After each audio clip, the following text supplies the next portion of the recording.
ఇది ప్రజాస్వామ్యమా? ఇదేనా ప్రజాస్వామ్యం?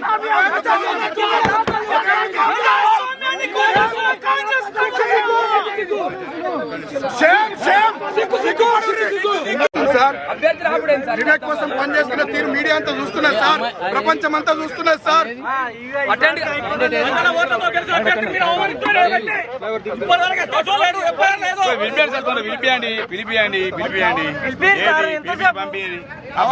కానీ నడవండి నడవండి మంచిది ఆసిఫ్ సాబ్, అన్ని జనం చూస్తున్నారు, ప్రజలు చూస్తున్నారు. మంత్రి అనేటానికి సిగ్గు ఉండాలి. మంత్రి అనేటానికి చేస్తాం సార్, బరాబర్ చేస్తాం. కామెంట్స్ కాదు, ఇంకా సీరియస్ గా చేస్తాం రాను రాను మంత్రి మీద.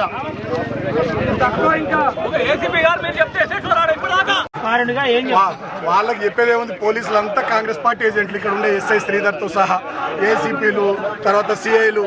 సరే మా టైం కాదు ఇప్పుడు, కాంగ్రెస్ టైం, మా టైం వస్తుంది. నా ఏజ్ 42, ఇంకా 30-35 ఏళ్ళు ఈ ఏరియాలో రాజకీయాలు చేస్తే ప్రజా జీవితంలో ఉంటా. మా టైం వస్తుంది, చూసుకుందాం. జై తెలంగాణ. కాంగ్రెస్ పార్టీకి ఊడిగం చేస్తుంది మంత్రి వివేక్, ఊడిగం చేస్తుంది. It's shame. నేను 10 ఏళ్ళు గవర్నమెంట్ నడిపిన, 5 ఏళ్ళు ఎంపీ, 5 ఏళ్ళు ఎమ్మెల్యే, గవర్నమెంట్ విప్పు. నేను ఇట్లా చేయాలి, ఇట్లా వాడాలి. మీ పోలీసులను మిస్టర్ రాజ్ కుమార్, వెంకటేశ్వర్ గారు, రాజశేఖర్, నేను అందరినీ చూస్తున్నాను. నేను పోలీసు వాళ్ళను మళ్ళా 2 ఏళ్ళకి గవర్నమెంట్ వస్తుంది, మళ్ళా వస్తుంది గవర్నమెంట్, గుర్తుపెట్టుకోండి. మళ్ళా గవర్నమెంట్ వస్తుంది. వీడు వివేక్ అంటే శాశ్వతం కాదు. వివేక్ అంటే శాశ్వతం కాదు సార్.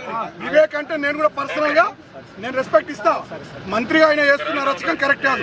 చెన్నూరులో 11 వచ్చినాయి కాంగ్రెస్ కు, నేను డిస్టర్బ్ చేస్తున్నాను 18లో. ఇక్కడ 22లో మాకు 14 వచ్చినాయి. Why is disturbing? డెమోక్రసీ ఉన్నట్ట సచ్చినట్ట?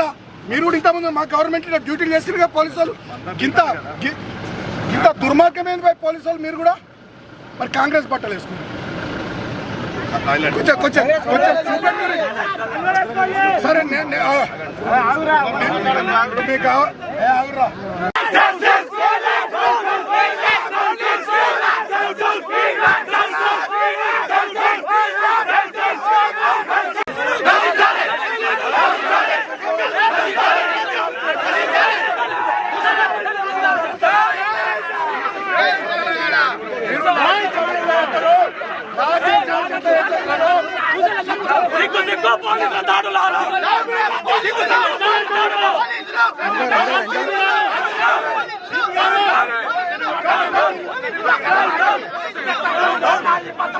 అందరు